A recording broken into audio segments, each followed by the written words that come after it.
بدأ يلعب معاه لعبة القط والفار. كان شبه متأكد إن هو القاتل، وللأسف مش عارف يمسك دليل عليه، بس كان مبسوط جدا وهو شايفه بيتعذب نفسيا قبل ما يمسكه.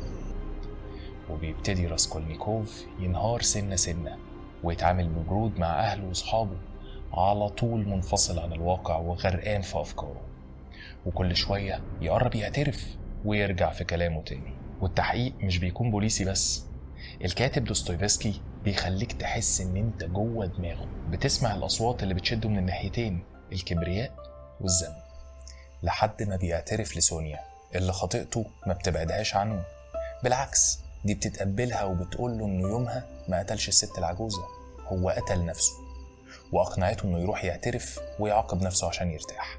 اهي طلعت طاهرة وجدعة فعلا. بتحكم انت برضو على الناس بدري قوي. وفي مشهد درامي راسكولنيكوف بيروح لساحة السين في وسط المدينة، وبيقف قدام الناس كلها وبيترمي على الأرض ويصرخ أنا القاتل. بيتحكم عليه بالسجن في سيبيريا، وسونيا بتروح معاه هناك. أخيرا اقتنع. نظريته عن الإنسان الاستثنائي كانت غلط ومدمرة، كانت الفكرة اللي حبسها في عقله فحبسته. وفي المشهد الأخير بنشوفه هو وسونيا قاعدين على ضفة النهر، وأخيرا بيبكي لأول مرة وبيحس إن في أمل في حياته الجديدة.